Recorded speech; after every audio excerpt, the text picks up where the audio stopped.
whole love what they're doing.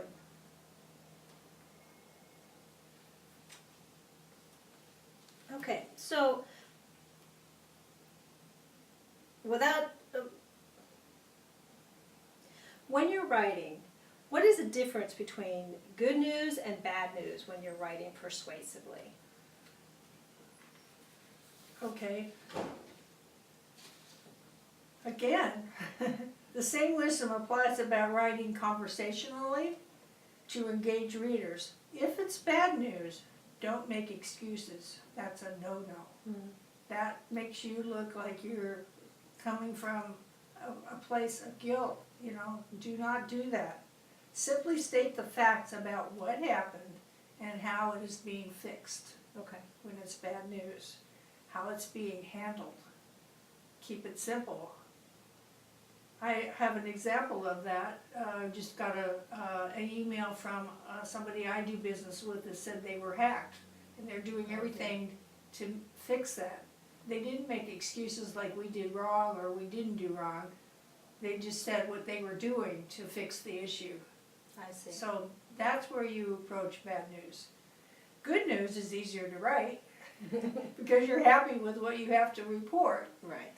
And again, just write with the flow and use a great punchline about the benefits of what the good news is all about. Okay. I know you also write press releases quite often. Can you give us some hints and thoughts about what you think about when you put together a press release? Okay, press releases are written in a particular format to appeal to the media. I'm talking print media, TV, radio. There's a certain format. You have a headline, a subheadline, a dateline, and what the news is all about that you're pitching the media. Mm-hmm. So there's a different little format to use. It's the media interest you want. You're not going for consumers here. The media will take care of that. If they like your story or the angle, they will craft it for their readers or viewers themselves. So you're writing to the media so that they will write about you to consumers. I see. Okay. The secret to a great press release is to have a great hook. That draws the media to want to present your story. A good hook is what is unique or different about your product or service or you that sets you apart. Maybe some awards you just received for doing community service. That would be a great press release. As opposed to, say, a chiropractor putting out a press release about he's the best guy in town. Let's say he just did a great a community event that helped homeless people get healthy. That would be a hook the media would grab. Mm-hmm. I see.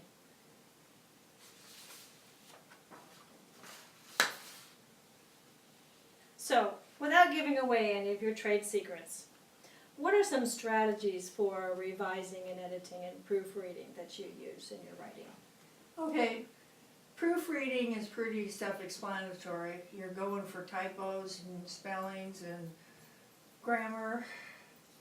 And you can, and I recommend that anyone who wants to really be a good proofreader or a copy editor would pick up the manuals for Chicago style or AP style. That you can order them on the internet.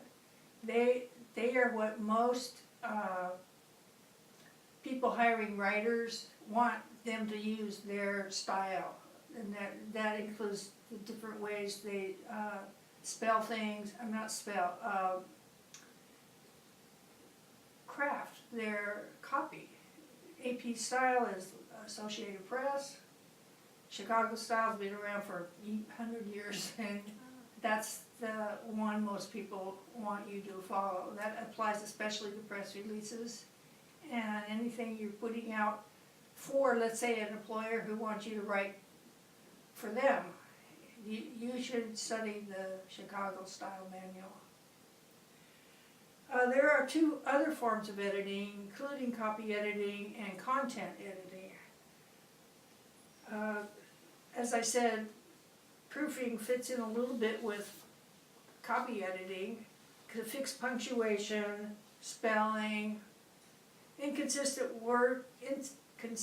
tense of words, correct grammar errors, sentence structure, paragraph length. Some people can go on and on and on, and their paragraphs don't ever break.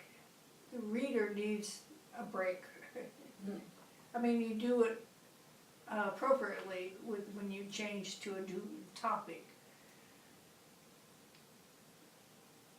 Copy editing involves correcting the language in the text.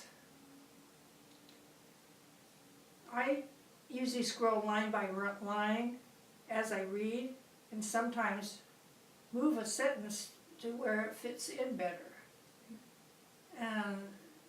Because the point, they made a good point, but it wasn't in the right place. Stop talking for a second on the phone. I have to go back and do that. Go back to what you were saying before the phone started ringing. Go back before what? The scroll line by line, is that still in there?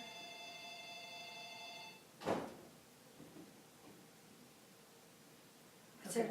So, Copy editing involves correcting the language in the text. I think that came through fine. okay, why don't you start with that then, just so they can have a little room for cutting. Okay. Okay. Copy editing involves correcting the language in text. If it doesn't read well for the copy editor, it's not going to read well to the end reader. Sure. So the copy editor is usually the other pair of eyes that picks up your words and before you ever put it out there. Okay. To make it understandable and Right. easy reading. The flow, does it make sense? Is it inconsistent? Are there repetitions? There's another form of editing called content editing, and it's normally for author manuscripts. However, it can be applied to anything you're editing or you wrote and now you need editing. It checks for factual errors, contradictions, and inconsistency. It helps determine if your book has been written in the same point of view throughout. Sometimes when somebody's writing a whole book, they're so busy writing all the thing they want to say, they don't realize that they said something inconsistent with the whole context that distracts the reader from the point you're trying to make. A basic content edit also ensures the content is in the correct order. Kind of just said that. Some questions I ask when I'm content editing somebody's manuscript or whatever article for a magazine, content editing fits with that. Let's say you're writing an article for a trade publication to fit with your industry. Mm-hmm. So you would give it to me after you wrote it and I would fix it up. And the questions I ask at myself as I'm reading, are the explanations clear and unambiguous? Do the explanations lead readers to appropriate conclusions? Are the facts and character traits consistent throughout? Now that would probably apply to a novel. Does the information flow cleanly from one idea to the next? Content editing will also help to decide if anything is missing. If it's missing to me as the editor, it's missing to the end reader.